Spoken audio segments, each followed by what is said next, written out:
to the Cinementalists. Noun, plural. Definition, those whose love for movies runs so deep, they can't help but do a podcast about them. Hosted by Colton Robertson and Joseph George.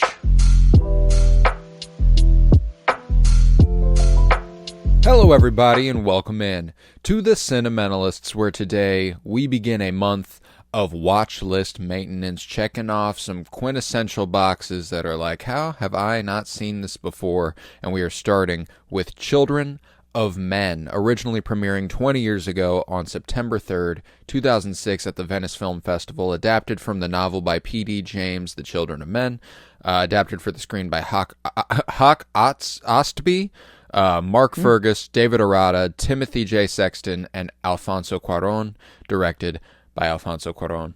I am Colton Robertson. I'm joined by Joseph George. What's up, homie? Oh, what up, what up? Always a pleasure to be here. Oh, and it's always a pleasure to have you. And I didn't think we were going to run into a first pitch home run like this. This is unbelievable how good of a movie this is, man.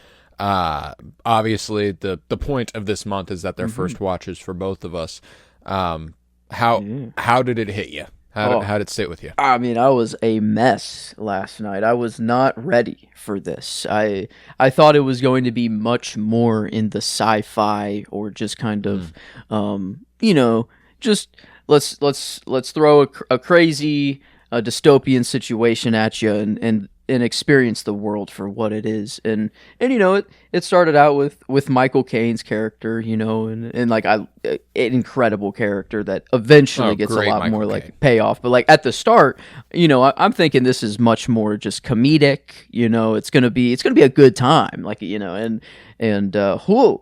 was just not ready for what this movie was, and yeah, they are first watches for us, but like I feel like I haven't heard of this movie. Like I've never heard of anything about this movie before. I've never seen any clips. I've never heard anyone talk about it. And I was wondering, like, is it not well known, or is it like no, it's pretty well regarded now. Okay. There's and not so much that it's like, oh, this is an absolute classic and quintessential, everybody must see it, like not like that, but a sequence that I've seen, like I have seen a clip from this movie, and it's the sequence when that starts with the burning truck entering the road, and then the death of Julian. My God. Yeah. Holy. Yeah, I think is Julian. that her character's name too? Yes. Because her real name is Julianne. Oh wow. Okay. It's yeah. Julianne Moore. So I was like, am I getting that right? Is it actually Julianne? Yeah. Who's an incredible actress. I fucking love her. So whenever she gets shot, it's a genuine like, oh, we're 30 minutes into this movie. Julianne Moore's not going to be in it. It's incredible choice. But so I never saw that part of the clip, but that's a pretty iconic and sort of, I don't want to say trend setting, but you've watched a lot of stuff that have tried to do what that scene does since then. You know what I'm saying? Like the pivoting camera in the car, one shot, showing you everything that's happening all around the window. This is where that's from. Yeah. So like whenever 2006, I guess. Yeah. Whenever Hawkeye did it a couple years ago, it's a Children of Men reference. You know what I'm saying? Like it's not. This is what made that possible, kind of. At least that's my understanding of it. I've never it's kind of like the old boy hallway scene where it's like, oh, they didn't do that before. That's what popularized it anyway. It could have been done before, but this is what really made it go, oh, this is dope. And that's the only clip I'd ever seen. So, and I remember being like, okay, so this is an action movie. So I'm entering it under the assumption that it's an action movie. You're entering under the assumption it's a sci-fi movie. And then we get an absolute god tier human drama, that just happens to have these different elements to it. And it's an instant all timer for me. Couldn't have predicted how prescient it would be. Didn't have any idea that one of the main points of the movie and plot points of the movie that it pivots upon is that the Western world is villainizing immigrants and outside making vilifying them and making them the other and putting them into camps and then making them either killing them or making them work to death. And that's not so, and set in the year 2027, just fucking grand. Didn't really know that either. What the shit? And like a virus or a flu was what like caused all of this too. It was like when the flu swept through, or and the virus came through, and then it was made in 2006, and it says that the pandemic was in 2008, and obviously this is set in the United Kingdom or Britain or. I think it's Britain specifically is where it's set.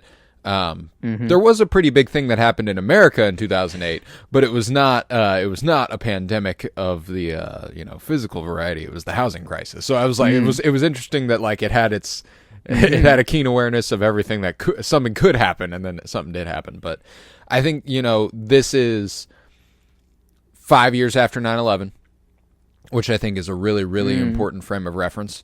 The activists are called terrorists, and immigrants are called terrorists. Report any suspicious activity. They're like just all of the imagery being like be afraid of the outsider. The xenophobia is pronounced, and the idea that like I'm glad I was just too young to like really see that, like really see the overwhelming xenophobia and the fallout of 9/11, the Islamophobia that came afoot, because I mean that was like, it was like, oh, they attacked us, we fucking hate them, and it was everywhere as far as my understanding of it goes. Like every fucking high schooler in America thought they were going to have to go to war immediately, and they were ready to do that. But I don't think we're completely out of the ball game. Like I think no. we're living through quite the I'd say a heightened, even I don't know if it's more, but I'd say we're entering a different. Era. Like I can't say I don't know if it's more or less. I just know it's not as reactionary. Not as immediate. There's not one thing. It's not something happened and then everybody hated somebody for that reason. You know what I'm saying? Like, no, obviously we are living through a period of great unrest and deep xenophobia, racism. It's positively vile, the moment we live in, but it's not because they hit the towers and now we're and now we hate them, and like I don't know, is it to be believed? Like I think I saw some, like in the movie, some TV, it flashed like in a commercial saying like that the rest of the world is literally burnt, or like every city is basically just like it's only there is London. a part wherever they say that like only Britain stands or something like that. That's the thing, is that they've become so isolationist that there's a possibility that it is just propaganda. Like the rest of the world could be fine, but if they need travel visas to even leave, and like there's a chance that they don't know what's going on beyond their borders, because that's the point of doing this sort of fascist state, is like, we rule you. You know what I'm saying? And you don't get to leave without us saying so you don't get to know what's going on without us saying so. So here, I don't believe that the rest of the world is burnt. Okay.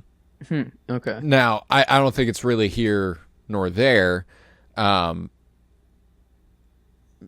I don't buy that. I think that I'd be willing to bet that largely the Western world has fallen into a similar state as Britain and is likely doing a lot of the same stuff Britain is doing. At least that's my understanding of it. Yeah, I think it is largely like propaganda. I mean, they are not shy about any of this, like the cages like in the streets that people have to like walk through, and it's so normal to them. Like they're he's just walking down the street with his cup of coffee. Yeah, and even like later in the movie, I know we're not like in the city, and we're like there's just a lot more going on. But like it's so like walking past dead bodies, or like it's crazy how normal like everything bad it's a war is zone for them. Yeah, and just like it's the thing that makes it specifically harrowing, and I'm sorry, this is just going to be a political episode. Like it just is. I don't know how you can remove real life politics from this movie.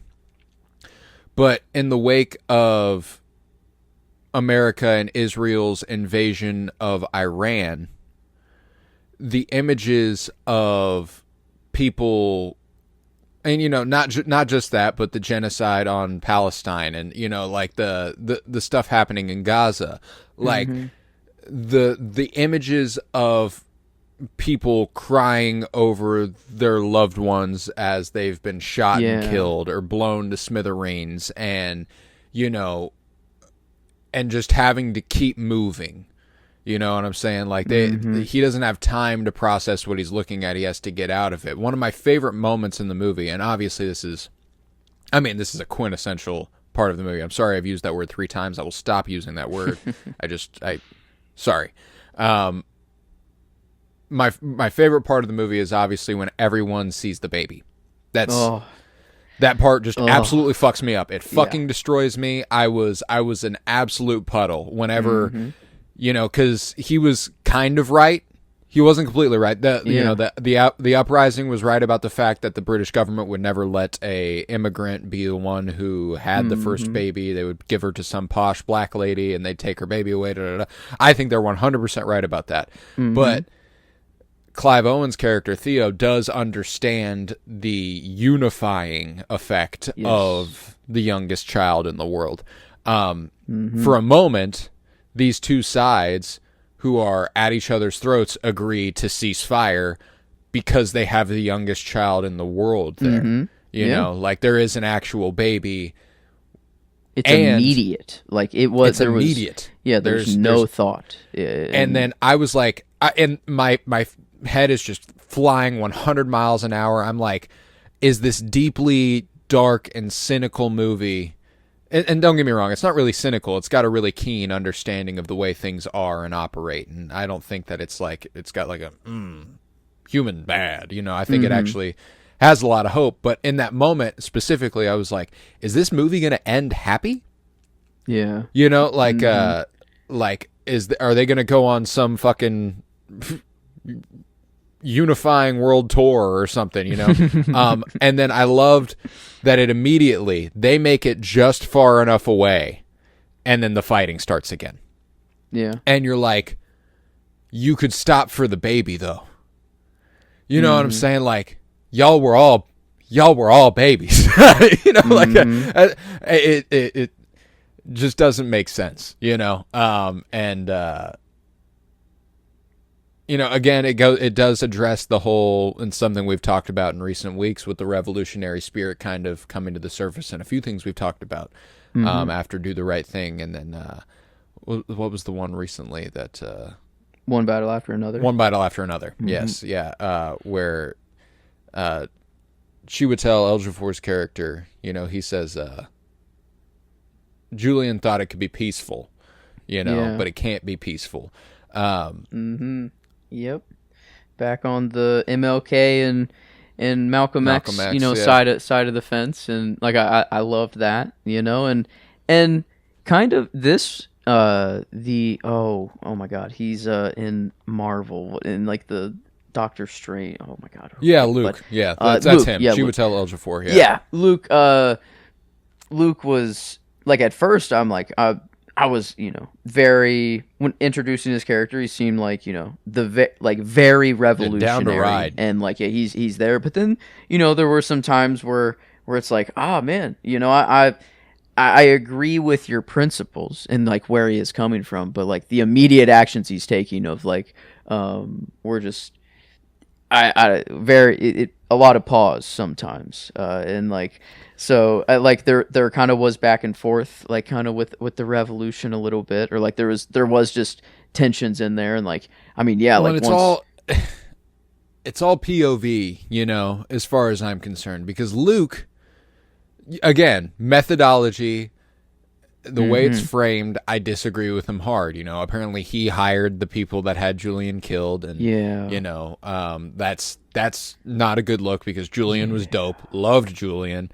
Her and Theo, like the amount of lifting they do in like 20 minutes, to make her death devastating, is unbelievable. Yeah, you the know, ping like pong ball, little like interaction. Oh my god, they had, their chemistry is unbelievable. Oh yeah, the amount of the implied history, the fact that they had a kid who died, and the fact that you can feel it every second of their interactions, and then she's gone, and the way he collapses next to that tree, like, oh my god. So sorry, I just wanted to get off on that real quick, but you know, when it comes to the framing of Luke as a revolutionary, what makes him different than, you know, I burn my life for a sunrise I'll never get to see. You know, I burn my morality. What makes him different than Luthen, who we love in Star Wars? You know what I'm saying? Like, don't get me wrong, obviously in Star Wars he doesn't go and kill Mon Mothma just because he wants to or anything like that. But ideologically, that's kind of where he's falling, and I think the framing is obviously extremely important. My favorite thing about this movie is that it's anti-war. You know, like, every depiction of the horrors of war is just that. They're fucking horrors. You know what I'm saying? Like, it wants nothing to do with violence. And I can appreciate that fucking greatly. But in doing so, it obviously makes the violent revolutionary the bad revolutionary. You know what I'm saying? Yeah, it's like, if he didn't have, like, hiring, you know, the people who actually killed Julian, like, if that's pretty hard to get over. Like, that's a pretty big hurdle. But, like, I think he is very, you know, you can't break protocol or else I will have to kill you, you know, like, sort of, like, it is just, it's the way it is. It has to be this way because the revolution will fail if we falter, you know, like, I do get where he's coming from. And, like, so I'm never, like, I think, like, for the movie, I'm in a good place, but I think, like, it just paints him in a lot, like, the movie doesn't paint him in really good light at many times. And I think, and that's the thing, though, is that I also don't think the point is to be, like, Luke's evil. You know what I'm saying? I don't think we're supposed to think that by any stretch of the imagination. Again, going back to that Luthen Rael monologue, you know, what they're afraid of is that the government will use the baby, they will give it to a posh mother, and they'll make it an image of what's possible in Britain, you know, whereas he is going to use the tool of his enemies to defeat them. Again, that is straight from that Luthen Rael monologue. And it's funny that Andor is kind of a absolutely important revolutionary text modernly, which is so fucking awesome that Star Wars managed something like that.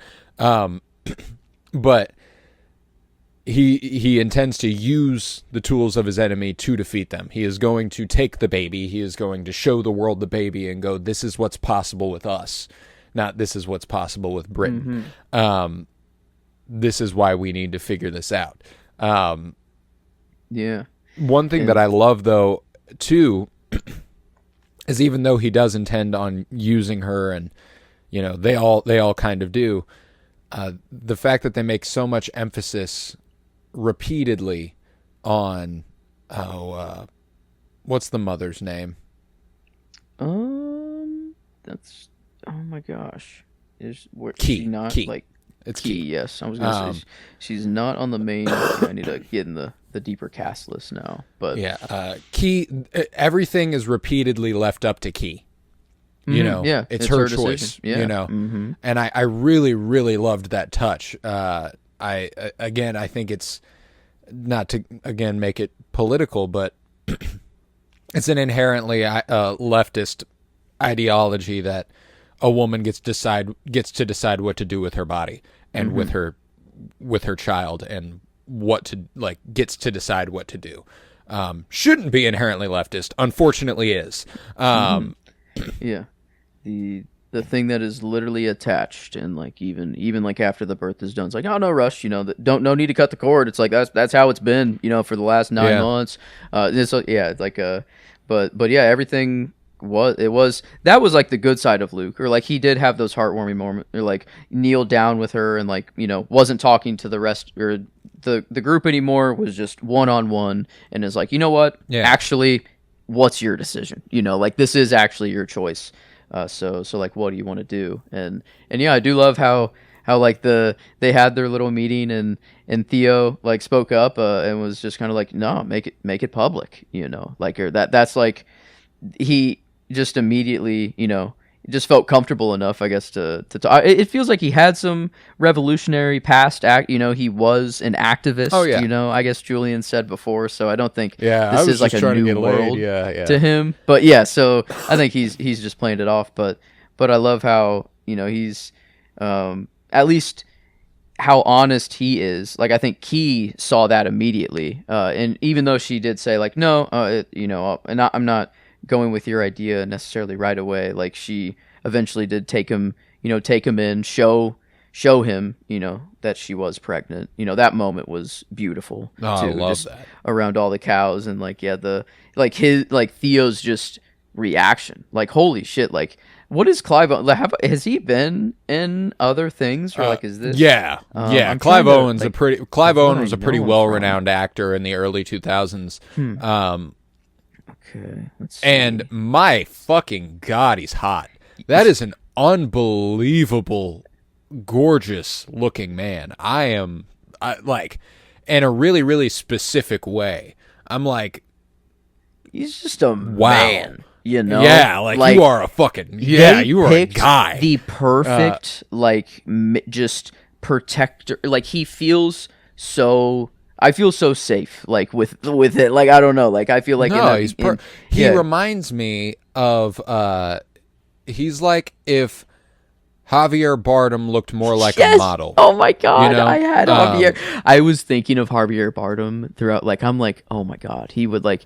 I was thinking at first like he would kill role, this. By the like, way. oh Javier my Bardem God, he would would have been kill unbelievable. This. Here. Yes, but I'm not of what Clive Owen did. Like, holy, that moment he broke down, like, after Julian died, and he just had that, he hasn't cried in front of anyone yet, and it's not like, he still has to hold up his kind of, manly, ego and everything, but he has that, just, he's almost going to go for a cigarette, which you can tell is his kind of, how he is copes. Maybe his cope so far, and then just, he just can't hold it in, has that cry, so and like, he, like, oh my God, it was, I was a puddle of tears, like, from Julian's death on. Like, it was just, it was so easy for me to, like, just start crying again. And yeah, there's so many moments like that, man. Like, what I love is, I love all the little actions by people who help them along the way. You know what I'm saying? Like, that's one of the things that gets me.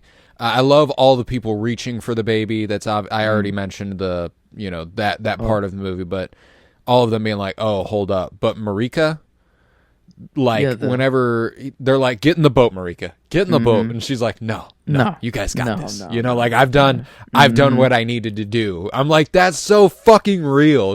Like, Marika saw the kid, and from that moment on, you could tell this is who we trust. You know what I'm saying? I'm like, she is ready to do anything for that child, and I love it. I was a sucker for it immediately.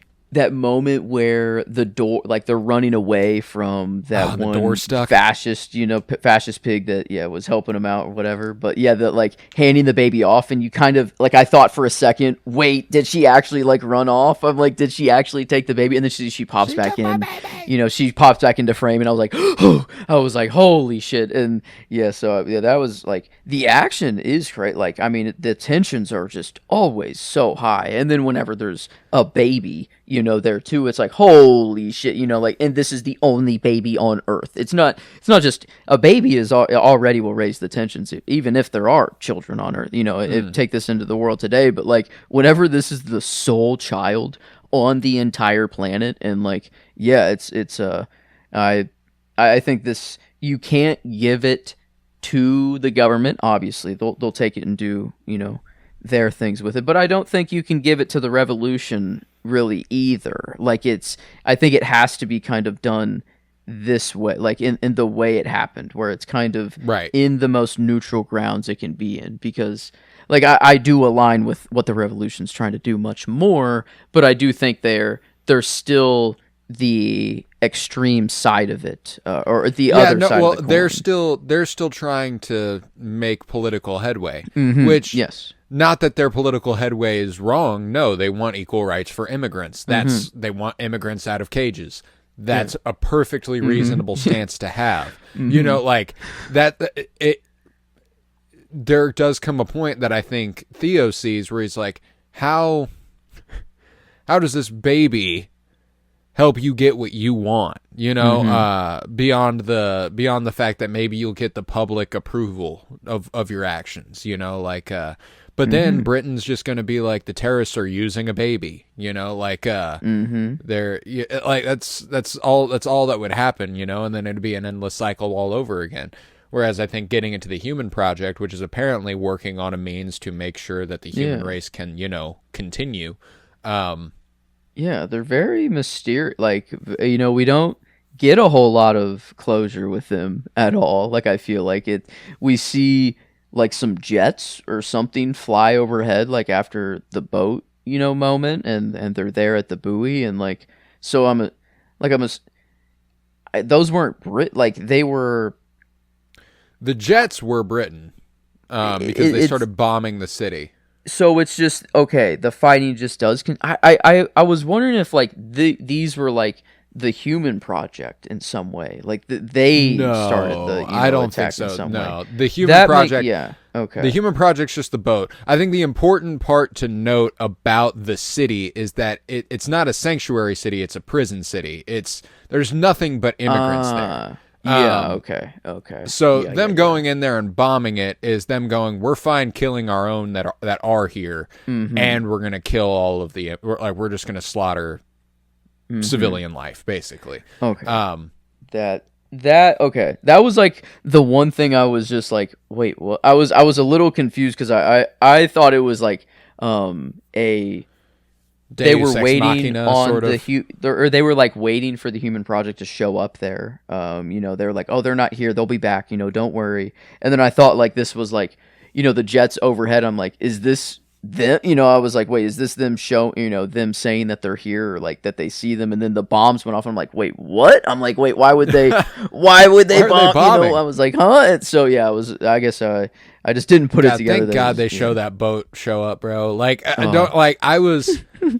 Yeah, I was rationalizing in that moment before the boat shows up. I'm like, it's going to cut to black. It's going to be over right here, and it's going to be left to interpretation. Does the boat come? Does it not come? It's up to whatever you think. I was like, it's going to be one of those. And then the boat shows up, and I'm like, oh, thank God. Okay, cool. The boat shows up.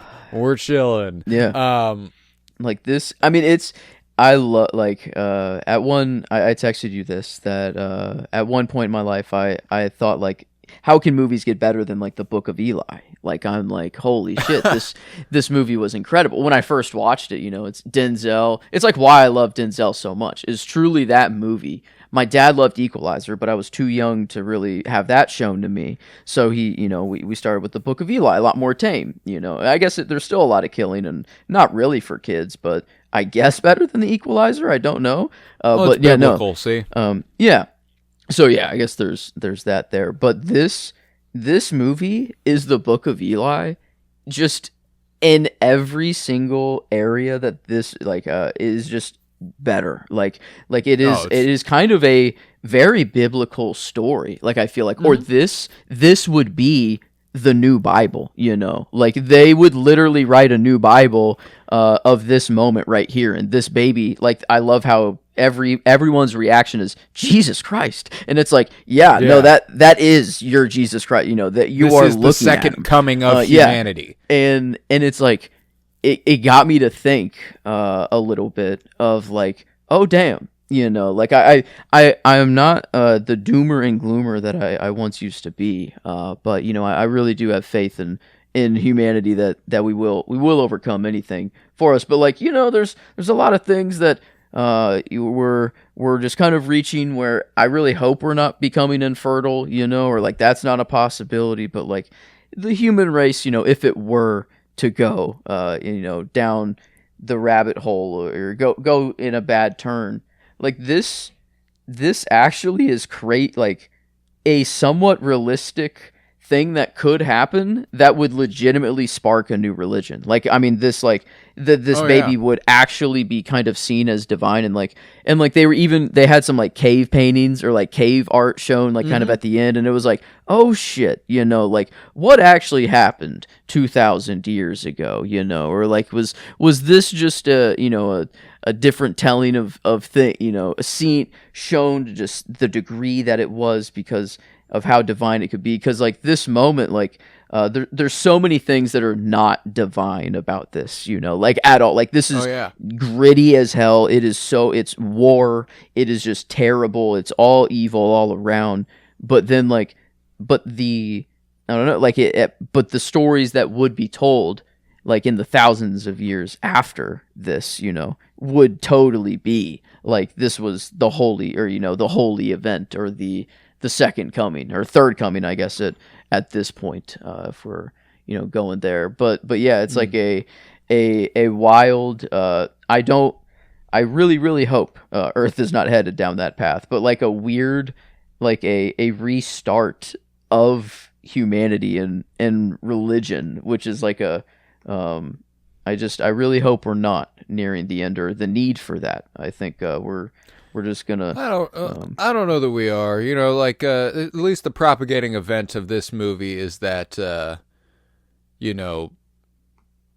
they have no idea why infertility suddenly struck. Yeah, people like women just started to not be able to have babies. God, that is, oh my God. Like, yeah, that would be just terrifying. And yeah, they did have, I guess, those factions of like the people who were like, this is God took away, his greatest gift to us. And like they even, chopped off their dicks, I guess, to really go down for the cause. But yeah, so yeah, it's like that is kind of weird. And in the first time that, I'm assuming, people that have gotten vaccinated have tried to have children, and like it'd be very aware or obvious if like the vaccine like made you infertile.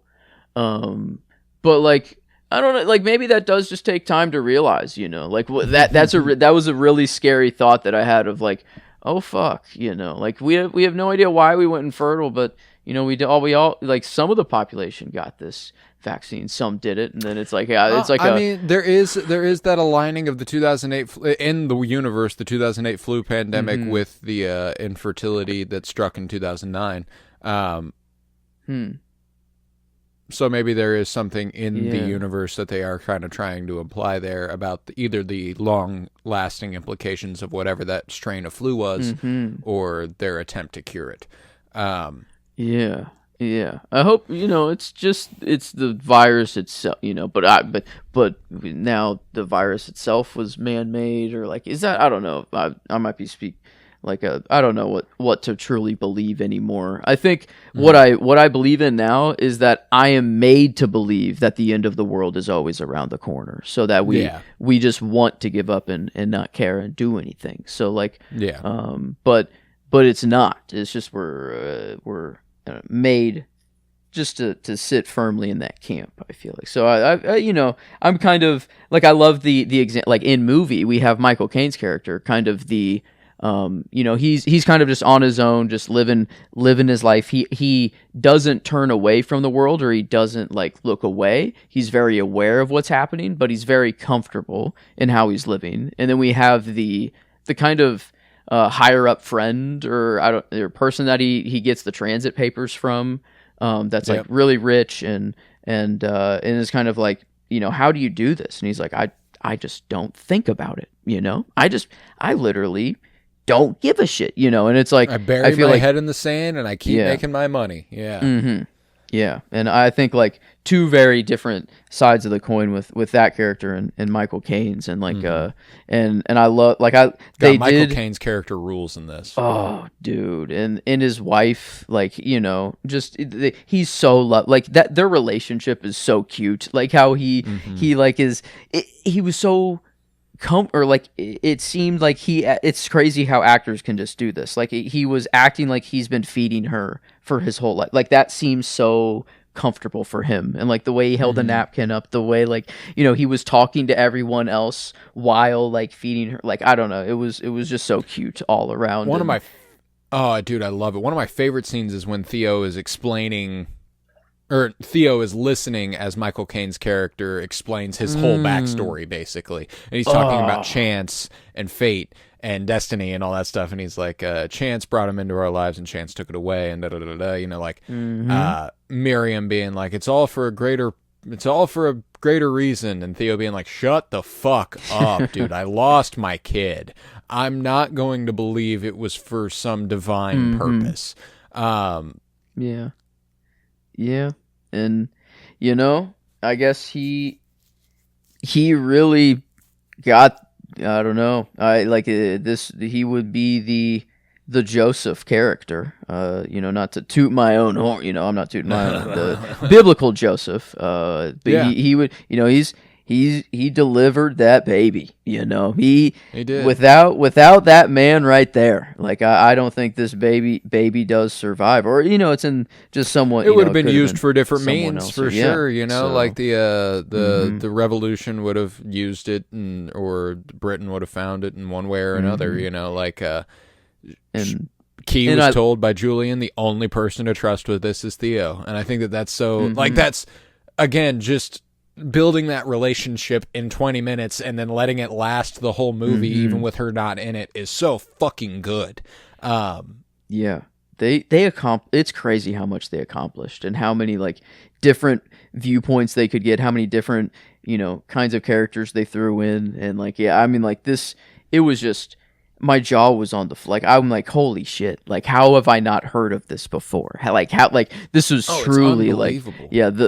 I'm so glad. Like, we just decided to do some like first viewings and maintenance, and this is the best. It could not have started off better. No, I mean, I'm sorry to the rest of the month. There's no fucking way. You know, like there's just no fucking way. This is the best movie we're gonna watch this month. At least that's what I mean. Scooby-Doo 2: Monsters Unleashed will have something to say, but you know what? Okay, I did speak too soon, actually. Probably. Yeah, I mean, so like, that's until okay. then, but there might. I don't think we're gonna find anything that's better. No, but I wanted to point this out. When it comes to Julian and Theo, we're looking at a rugged kind of, you know, playful, suave cowboy type figure who gets into the activism game because he loves the people in it, and you know, he does believe in it, but he's not all the way in, and he falls in love with the absolute queen of this shit. She is, you know, she is the rebellion. She is the leader. Fall in love, lose their child. It makes him go astray. He doesn't stick with the rebellion, but she dives further and deeper into it. It becomes her life, whereas he stays tertiary. Why didn't The Force Awakens do this better? Huh. Yeah. Damn. You know what? I hate to keep bringing it back to Star Wars, but this is Han Solo and Princess Leia. Yeah. Oh my God. Was this like? Yeah. So much. And this was 10 years before The Force Awakens. They couldn't have just ripped this shit beat for beat. Now, you know, don't get me wrong. I don't want them to kill Leia in The Force Awakens or anything, but. Damn. Yeah. Like this immediately gets you to like. Don't get me wrong. I've understood The Force Awakens in its beats as far as like what led them to drift apart and grow apart. But this movie hammers home that there was never any love lost. You know, it just that they couldn't stay together.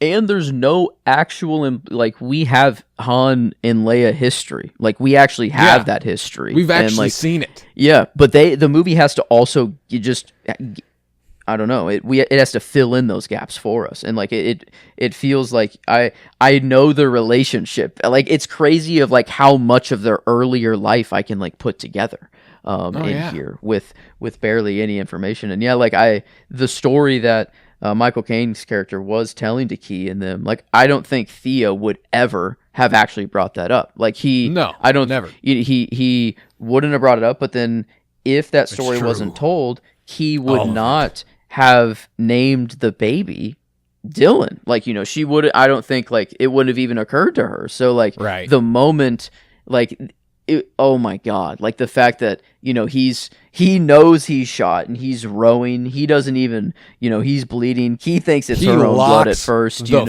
like, bro dude. Was, oh my God, he was not giving up. And like gives her, kind of first motherly lesson of sorts, of kind of like, oh yeah, put her on your shoulder and gently, and he's like, and that was almost happy enough as like, oh, I'm seeing a mother with her child, like this is just such a beautiful moment. He's but like, then, I've done it. Yeah, but then she's like, oh no, I'm gonna name her Dylan, and it was just, I was like, oh no, I fucking lost it from there, because then. I mean, he just has his like a true blissful moment. I feel like there is like a like what he did not see that the loss of his child as there's no reason that can't be divine wherever, and it is probably just it's not. I don't think his child did die so that he could be here. So or whatever. There's no free will. But it's beautiful that way. A little. It's the gleaming light that you can take. Out and of the idea. Like I'm sitting there in that moment as he's dying at the end. Whenever he like looks up and he smiles after she says that about his name being Dylan, I'm like, he's going to see his son again. He's going to see Julian again. Like he's about to be reunited with the people he's lost in this movie.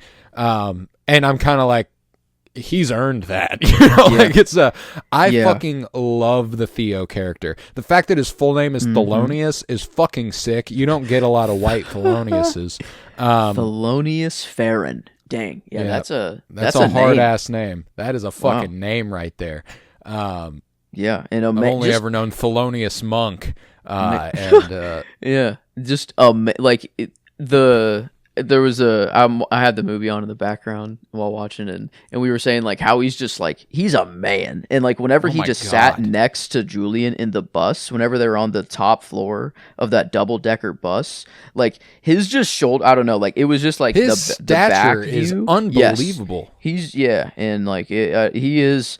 I don't know. The thought keeps coming back to me of like, how have I not heard of this movie, or like how has no one told me of this, or like I've never heard anyone talk about it, and it's like this needs to be talked about more. And I do wonder if it is like the times we are in, like if in 2006 a lot of this stuff might still be a little fringe-ish, or like, oh, that's so far out there, or like this is wild. I don't know. Like, am I just coming into the age of when I'm thinking of this, I'm much more aware of the world and things. So is this movie hitting harder now? Or like, I wonder just if that's why, like if like my parents, I wonder if they have seen this, but they kind of just threw, it was just like, how can this movie not be impactful though? Like no matter what, the baby story alone, that's the thing is I asked my dad after I watched it, I was like, did you ever see Children of Men? And he was like, no, I remember hearing about it, he was like, around when it came out, I remember hearing about it, but I never saw it, and I was like, oh, you'll fucking love it whenever you do. But, so like, that's the thing is that like, my dad, who's he's a little plugged into the movie side of things. He really enjoys, back then specifically, he really enjoyed going to the movies. But, I was 6 years old when this came out, and when you have a young child, getting to go to the movies becomes almost impossible unless you're going to see Cars or Toy Story 2 or 3. But, he was like, I remember hearing about it, but I just, I never got around to it. So I was like, oh, you gotta watch it. Gotta watch it. Yeah, I ended up, I went to Vintage Stock before we met at 54th Street a couple days ago. and grabbed it on DVD. It was there. That's it was awesome. there. It Oh was my there. God. Just the DVD, not the Blu-ray or anything, but went ahead and grabbed the DVD. I'm so thankful I did, because I finished the movie and I was like, I'm going to watch this so fucking much. I was like, I'm going to watch this movie a lot. It's good, man. I mean, it was nominated for 3 Oscars, I guess. Adapted screenplay, cinematography, and editing. Yeah. So I mean, like, I get, the Academy saw it, or they noticed it, and that was back when there was only 5 Best Picture nominees. Oh shit. Okay. That category has been expanded in like somewhere in the last 10 years or so. Yeah. Hell yeah. I mean, because I'm not well versed in the early 2000 movies. Like, I'm thinking like Transformers, or like as compared to the movies I know in the early 2000s, this is just holy shit. Like, this is an all timer of all, like. Instantly. It doesn't matter. Yeah, regardless of era. One of my favorite lists that I've done on Letterboxd is it's called 4 Favorites 1971 through now 2026. And because I've seen at least 4 movies from every year since 1971. Okay. Dang. Now there are years prior to that I have too, but they're not consecutive, and therefore I can't comfortably make it a part of the list. I'm like, I've seen that many movies and all that. So the 2006 year, this was the first update I'd made to that list since last year. Like, I hadn't updated it in months, and I was like, this is so easily going in that 2006 category alongside Inland Empire, David Lynch. Ooh, okay. Deja Vu, Denzel Washington, Tony Scott, and The Wind That Shakes the Barley, Cillian Murphy. Also revolutionary movie, but... Okay. Very, very strong. But yeah, I'm trying to see. I'm gonna look into what else was nominated in that year for the Oscars, because I'm curious. I'm opening the extension now. Let's see. It would have been 2007 that these were nominated, because it's The Departed. The Departed was a tough would have been a tough one to beat. Let's see. Adapted screenplay is what I'm looking for. The Departed one. So, yeah, that makes sense. That tracks, I suppose. Pan's Labyrinth won cinematography, which, again, makes sense. That's a Guillermo del Toro one. And The Departed one editing. So, unfortunately, it was up against The Departed most of the time. Damn. But now I'm looking at the other Best Picture nominees, and I'm like, this is bullshit. This is bullshit. It should have snuck in there. Snubbed. We're boycotting the 2027 Oscars. That's what's happening. That's what's gonna the 100th annual Oscars. They're not. Or 99th. Not for me. They should have nominated Children of Men 20 years ago. Yeah, and no Kansas City. I was hoping, maybe the Kansas City Film Critics Circle, was aware enough, but maybe it's just not on here. Or they don't have it on IMDb, but we were not there either. So come on, we need get the act together. How this is my bid for membership withdrawn. Maybe we need not a sequel to this, because I don't think there's much. The juice of this story is what we saw, but maybe a remake. And Javier Bardem. Let's run it, Just let's do it again. Give it to the people, so it becomes. No, I don't want it. This is already good enough, I think. Like, I'm like, there really is remaking it would be pointless. It'd be the same fucking movie. That's what's devastating. Yeah. Is that this movie was made 20 years ago, and it was prevalent enough then. Fuck. And it's prevalent enough now. That's thoroughly horrific. I can't stand it. It's one of the most devastating, like, when it comes to the history of America and kind of looking at our immigration policies and the way we've treated migrants and quote unquote illegal aliens, which is such a dehumanizing term, it's insane. People can't be Literally. illegal, and they are literal humans, not aliens. So, it astonishes me just how awful we've treated immigrants while simultaneously being the melting pot of the world. You know what I'm saying? Like, unbelievable hypocrisy. Unbelievable hypocrisy. It's almost like that's how the country was founded, is like by Yeah. a bunch of immigrants, and like, well, welcoming in every walk of life, and it is. If the movie was to be remade, I think the only things that change is like just update. You just don't do it in London. Let's just put it right in New York. Just bring it over to where it's the root of a lot of the stuff is. But yeah, it does kind of suck that this it does still hit as hard now. But I think at least it only enhanced the movie experience. I wish we weren't going through the things we're going through, but goddamn, did it any time.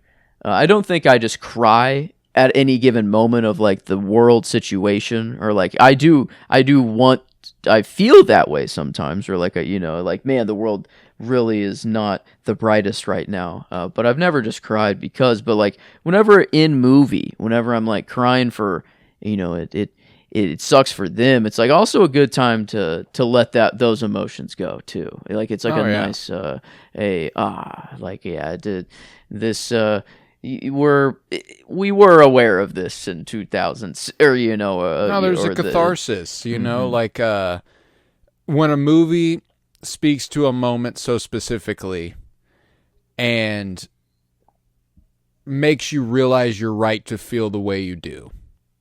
Like because stuff can be so, like, one of the hardest things for me right now, and just generally, I expect this is the case for a lot of Americans whose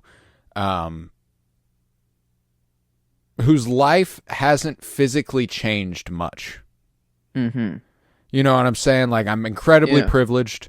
I've been able to continue to go to my job, and I can still drive to work every day, and everything seems fine, and nothing in my day-to-day life has changed, but I'm bombarded constantly with the fact that there are people being sent to camps in America by immigration cops, as they are referred to in this movie.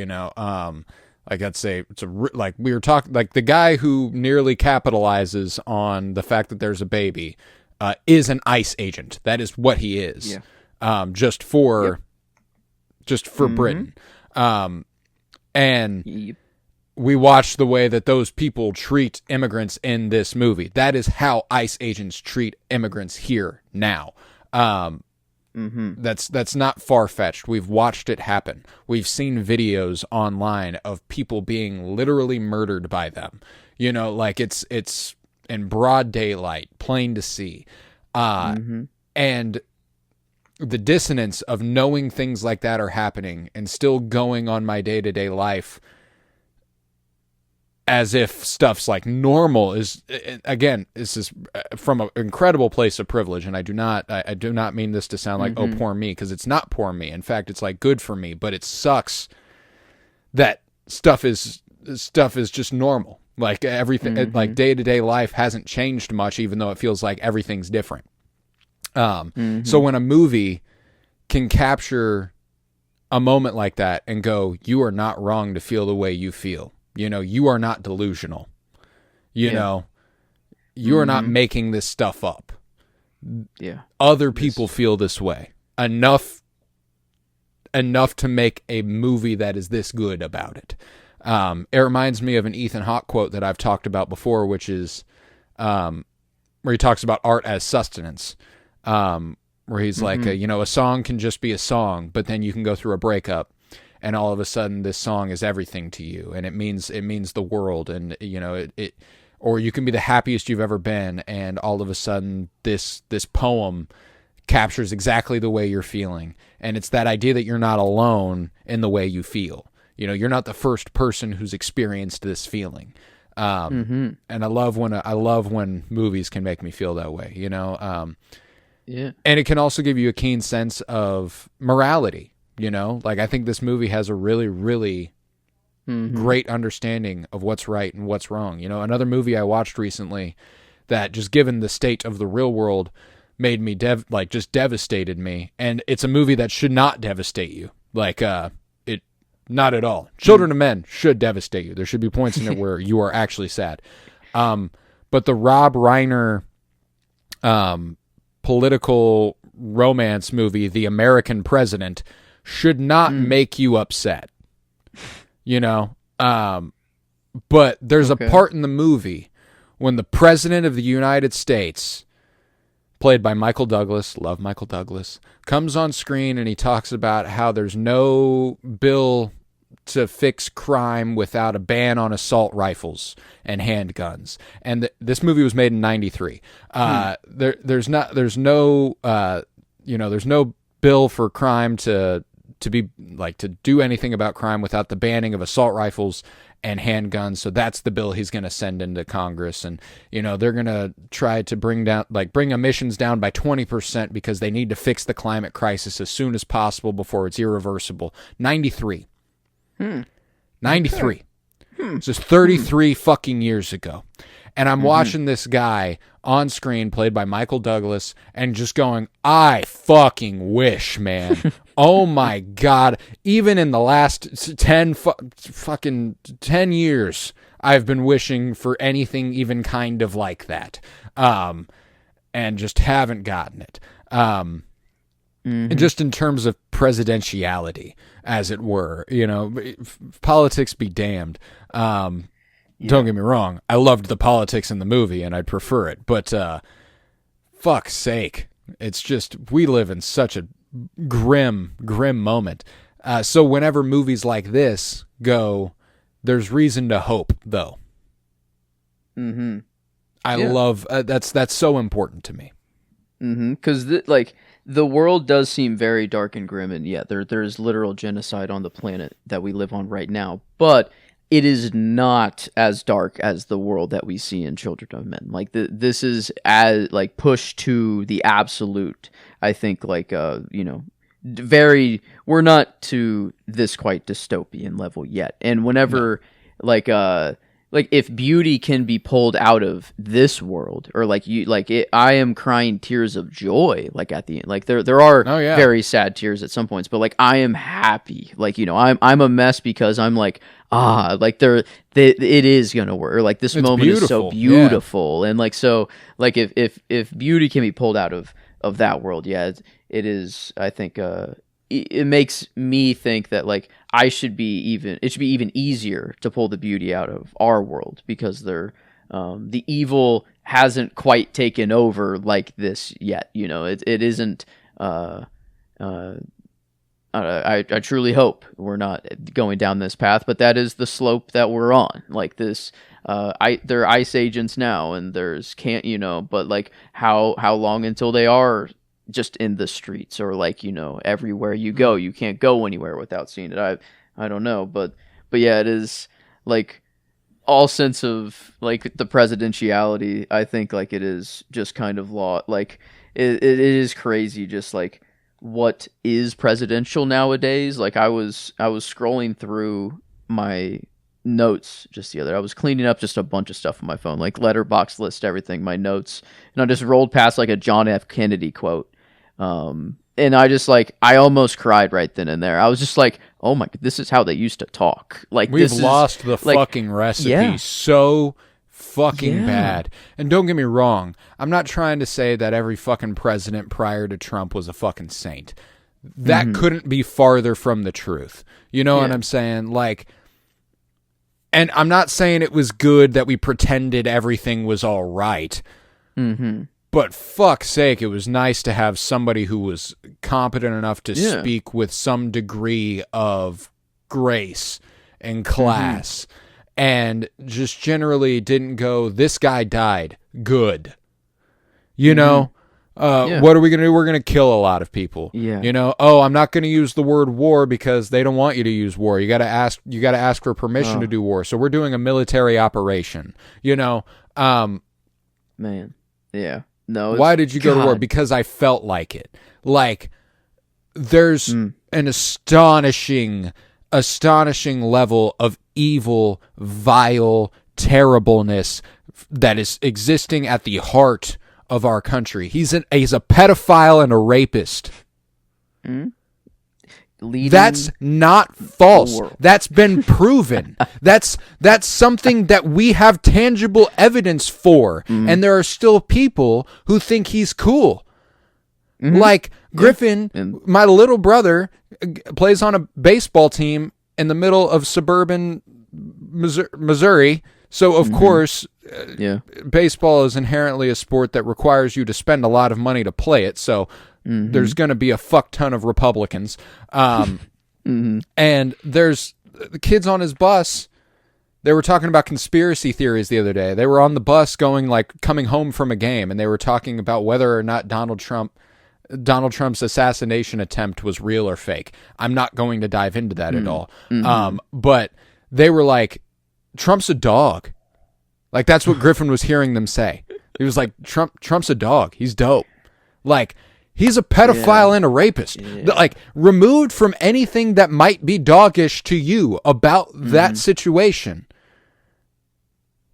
Yeah. He's an awful fucking human. I don't know. I can't rationalize any sort of grace from this fuck in office, but sorry for the rant. I haven't ranted about it in a really long time on the podcast because we have been told repeatedly that when I get political, it's quote unquote too political. But I don't like I mean, this movie is not shy of going to these places. Like, it is like the point, very much the point here. So like, no, we're on Bill. I don't think you're off the cuff here. This is it is supposed to invoke these feelings. So like it is very good that we're not in that camp of like, oh no, actually the leadership is cool and like what they're doing, these camps, great. Like, yeah, no, I'm actually so behind it, or just looking the other way is like, no, I like it to be on the right side of the fence here. I think it is good. And yeah, like the you were talking about like the art as sustenance, like when watching, I kind of like the thought occurred to me of like movies you are just sitting with it for so much more time that I feel like it's one of the most transparent forms of art that there is, because you're trying to kind of replicate reality anyways. You're not like a painting where you have your own style or things like but like with a painting, there's so much mystery between you and the artist. You can try to see what they were thinking, but with a movie, you have, sometimes 2 hours to actually sit with, and you can, I feel like, get in the head of a director or of someone a lot easier than like a artist, or like a painter, or even like a sculptor. We see the statue of David, like there, and like with a bionic leg or whatever, but it's it's like the movies are kind of like just an ultra transparent form of art, where it's like we're peering directly into the eyes of the director because it's what they saw in their head that they're trying to get on screen. Like I love Alfsono Cuaron, speaking of the director, is an unbelievable talent. This was the 4th Cuaron movie I've seen. And you've almost certainly seen ones that you don't realize you've seen.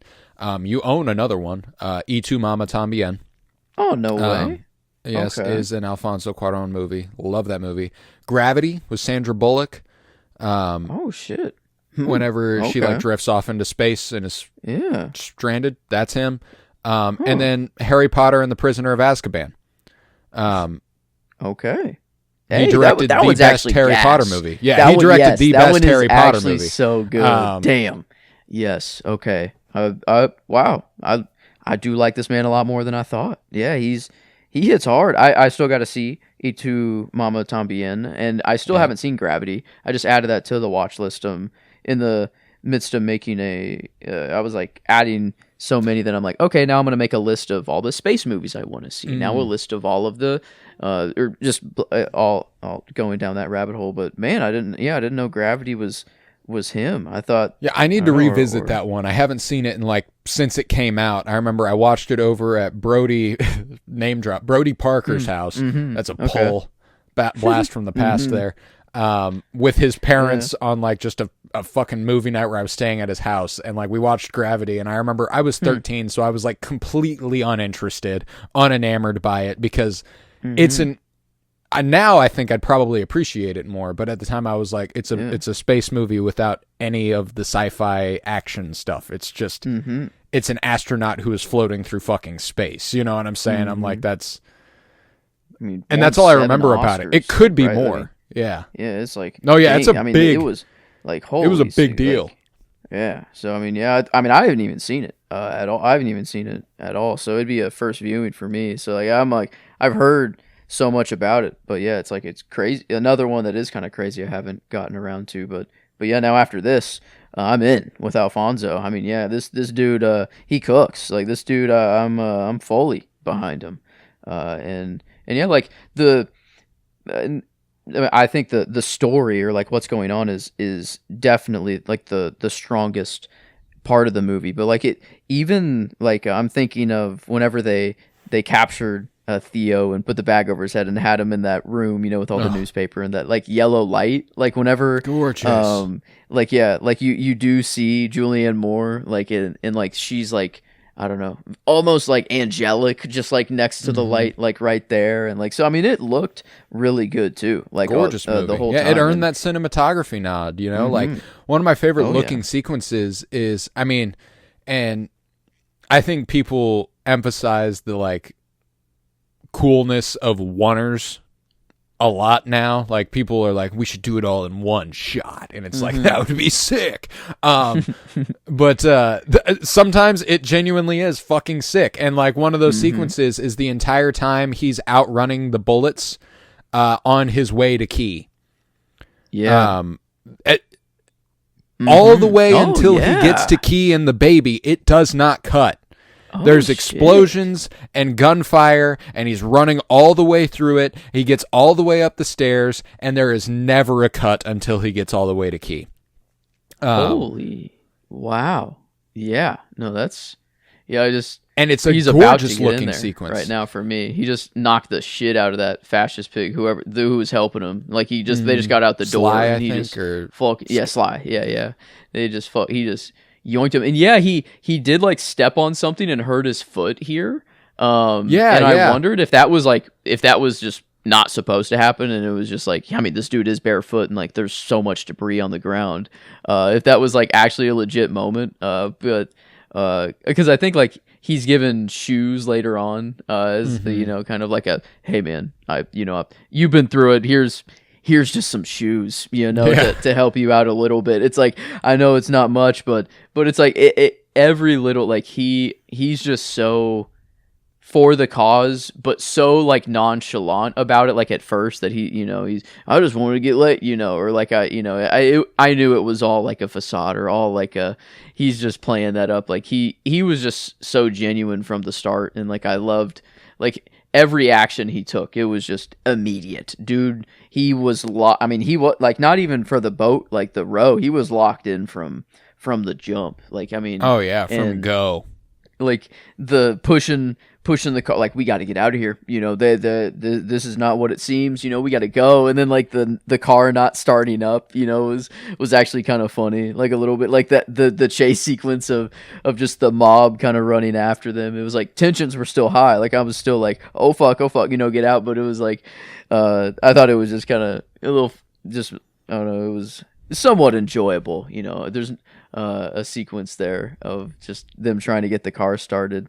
And yeah, it's like this, it just had every range of emotion in here that I was just not expecting whatsoever. And yeah, it's like I thought I was gonna have a much more fun time throughout this time, and then I'm just like in a puddle of tears, just like I was wiping so much that I'm just like, okay, I'm just gonna let it happen, and then when I'm done, dude, I'll wipe, But it hit so fucking hard. One of my favorite lines is Julianne Moore talking to Theo about the ringing in his ears. Yeah, is this true? Is this I don't know if this is the line. I don't know if it's true, but it reminded me, like, it related to me later on to when everybody hears the baby cry again. Like, when everyone can hear the baby, but they haven't seen the baby, and they're all just, like, looking all down the hall, like, what's going on? Like, I'm hearing something I haven't heard in 18 years. Like, nobody's heard a fucking baby cry, and then the credits being children's laughter, and like all like. Don't let, like, I like the idea of them being like, don't let, like, cherish it. Don't let that disappear from your memory. Like, it's once that sound is gone, it's gone. I think that's a devastating idea. And there's another line later, like, it's sort of, I can't remember who says it or exactly what the verbiage was, but there was a line in the middle of the movie that just fucking got me, and I need to see if it's probably in the IMDb quotes.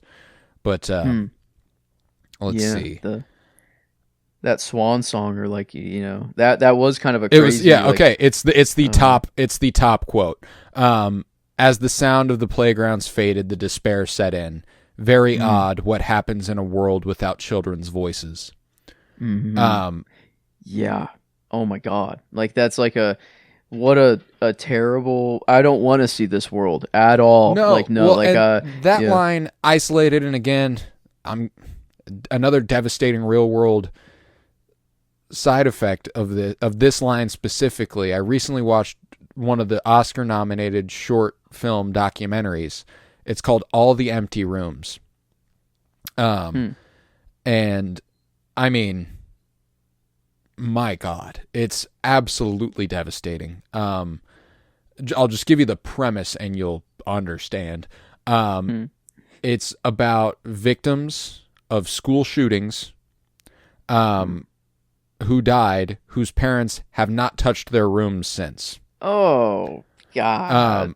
So their rooms are the exact same, and it's images of their rooms and their parents talking about them, and so this line made me think of victims of school shootings, which is absolutely devastating. But as the sound of the playgrounds faded, the despair sets in. Very odd what happens in a world without children's voices.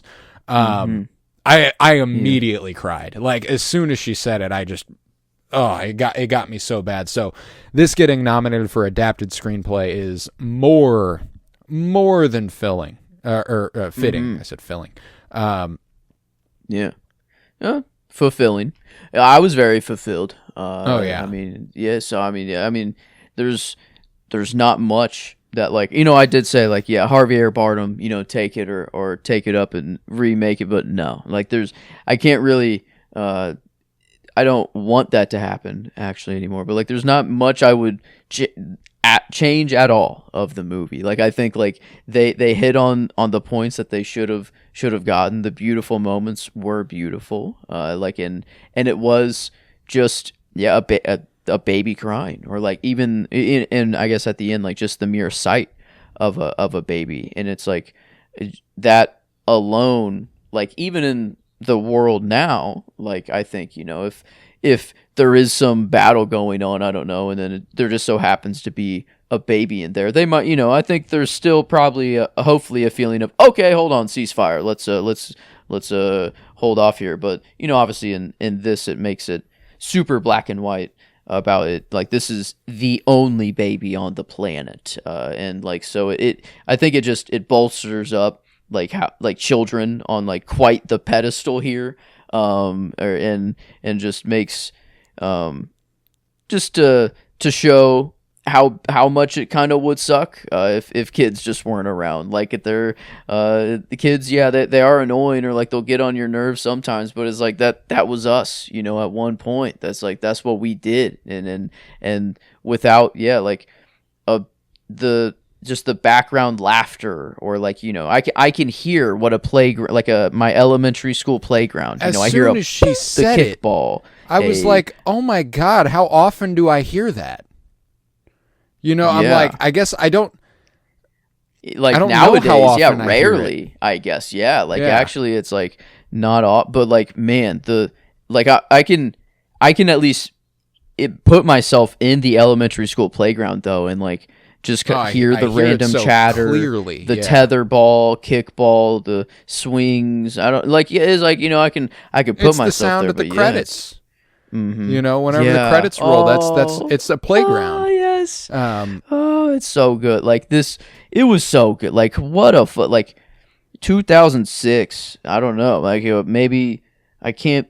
I need to ask my parents about this, or like if they have seen it, or because if not, then it's definitely an easy recommend. Like, this is such an easy recommendation for anyone. I'm going to recommend this to everyone. To watch. Yeah, So. it's an absurdly good movie, dude. I can't get enough of it. I almost watched it again immediately after watching it last night. You know, I almost just went ahead and ran it back, but alas, I decided to go a different route. But I'm glad I bought it, because I will be watching it again, and probably soon. But I think with that, I can do some plugs. And then we can go ahead and rate this movie on a scale of 1 to 10. Yeah. Easy number for me. And we will get on out of here. So, if you would, go ahead and leave a 5-star rate and review. I mixed the words "if you will" and "would," so I switched it to make it sound like I naturally meant to by doing a Southern country accent. See, go ahead and leave a 5-star rate and review. Download wherever you might be listening. It's a huge help. We would appreciate it greatly. Specifically, if you don't take issue with anything I said, please leave a review, because I promise people who don't agree with what I said will leave a review, and it won't be good. So I would appreciate it if we could get a little bit of a counterbalance going. That would be lovely. For the cause. But for the cause. I'd really appreciate it. But yeah, so leave that 5-star rate and review, and download wherever you might be listening. You can check out our other shows. Right now, we're pretty active on Geek With Me, as Maul Shadow Lord kicked off. We definitely talked about that. Looking forward to covering that week to week. Daredevil Born Again is on. We're going to hit that whenever it reaches halfway through the season. And then again, whenever the show is concluded, or the season is concluded. So looking forward to that. But in the meantime, Maul Shadow Lord will be a weekly thing, and Daredevil Born Again will get touched on every once in a while. Look forward to that greatly. And that's all building up to kind of this summer, whenever House of the Dragon comes back. We'll definitely be covering that. On Geek With Me, our nerd shit podcast. We also have a TV podcast called Fire Pod With Me, currently inactive. We're exploring options to see what could come next there. It was a Twin Peaks podcast. For those who have seen Twin Peaks, it's a rewatch and first watch podcast. Joe watched it for the first time. I rewatched it. It was a lot of fun. It concluded in early February, so it's a couple months gone now. But that's where it's at. If you've never seen Twin Peaks, go ahead and watch Twin Peaks. And then if you happen to want a podcast about it, we have it. Fire Pod With Me. We will be back again in the next few weeks over the course of April with nothing but first watches for the both of us. And again, you know, maybe I'll be surprised, but I can't imagine anything tops Children of Men. Next week, we've got At Eternity's Gate, the Willem Dafoe, Vincent van Gogh movie. We have got The Green Mile, which I am not looking forward to on a personal note. I guess, we will be crying. This is an April shower kind of month. It is April shower kind of month, apparently. We are going to be crying plenty. On 420, we're covering Scooby-Doo 2 Monsters Unleashed. I felt it appropriate that after The Green Mile, we should bring some levity to the situation and go ahead and do Scooby-Doo 2. Monsters Unleashed on 420, and then we will seal the deal on the month of first watches with a Scorsese first-time viewing in Silence, the 2016 feature starring Liam Neeson, Andrew Garfield, and Adam Driver, which I cannot wait for. It's been on my watch list forever. I cannot wait to cross that off. And I definitely sandwiched the month with the bread is my two most important ones. I was like, we got to start with Children of Men. We got to end with Silence. Those are the two that I want the most. We'll do everything in between. It is what it is. But super excited for the month. Let's rate Children of Men on a scale of 1 to 10. Children Perfection. of 10.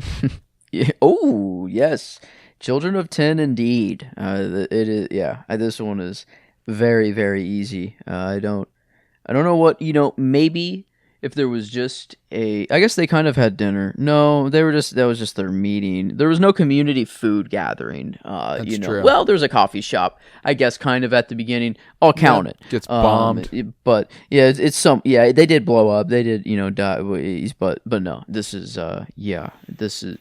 everything I want a movie to be. If it makes me cry this much, or I can just fully let it go and have these cries, and then it also is. It looks really good. It was enjoyable. The whole, I did have a few laughs, like with Michael it gets you to Caine's chuckle. character, Yeah, and yeah, there's that part whenever he's like, moments I've still got a migraine, my head's ringing, and he goes, you need some relaxing music, and then he plays like industrial metal. And he gets up and he strums the air guitar, and he actually gets Theo to laugh a little bit. He's like, "Oh, you fucking asshole!" That's good. That's good stuff. It did make me giggle and pull my finger. Yeah, thinking he's dead, with like the rat, or like, I don't know, some rat poison or something on the ground, and he's just asleep. Yeah, so I mean, like, there were it was everything I could want in a movie here. It's just it happens to be more sad than happy, but I'm left very optimistic. At the very end, even how doom and gloom the whole world is there. It is it does feel good. It leaves me very, very comfortable at the end of quite the traumatic ride to get there for everyone involved. But yeah, it's going to be on the rotation. Quite common. I want to watch it again, so I don't think that will falter anytime soon. So yeah, I think there's no other number to give. We've been given a lot recently, but man, no, I'm okay. No. I'm actually okay with it. We're just feasting. Last night, whenever I watched this and I rated it a 5 on Letterboxd, there are movies I watch that make me go, "Oh, I'm giving these out too much." You know what I'm saying? And this is one of those where, like, I watched it and I was like, "Oh, that's what a 5 is." Like, other movies that I've given 5s, I just really wanted to be 5s. This one, I'm like, "Oh, that's good." And it's so good that it recontextualizes several recent first watches where I'm like, "Oh, that's not that." It's a special kind of movie that does that, and this is one of them. Like, I think we reserve the 10 on the podcast for those kinds of movies for sure. But my Letterboxd 5-star rating, I throw those around like candy. Yeah, it's the only rating you give out, too. I mean, so it is very, I guess, 100% of the ones you do give out. Yeah, no, I feel like I've been leaning towards the 4.5 because I really want my rating scale to be a perfect progression up, and like the 4.5 is just a random dip in my thing. So I'm like, if a movie can be a 4.5, I'll like sometimes downgrade it from a 5 to a 4.5 or upgrade it from a 4. But no, I'm like, I love giving a movie a 5. Like, and it's so satisfying. There's just levels to this shit. But yeah, this is it is a different level. It is quite on a different pedestal than some other 5s I've handed out recently too. But no, yeah, a great fucking start. This was very glad that the movies we signed on for. I don't think I'll be disappointed with the rest of the month either. Like, I am still very I think I was more we got eager some good for stuff the to look other forward ones. to. Yeah. So I'm ready. Yeah, this is a good month, or I feel like going to be. So yeah, I'm comfy. And the 10, Comfy as 10's, hell. is only right here. So yeah, Fuck there we yeah. are. Fuck yeah, buddy. Well, then I guess with that, we can conclude this episode of the Cinementalists, and I'll end the episode with a quote from Javier Bardem, with a little addendum. Yes. But I was Colton Robertson. I was joined by Joseph George. Thank you very much, homie. Oh, thank you for having me. It's always a pleasure to be here, homie. Oh, and it's always a pleasure to have you. And remember, no to war, free Palestine, and fuck ICE. Mm-hmm.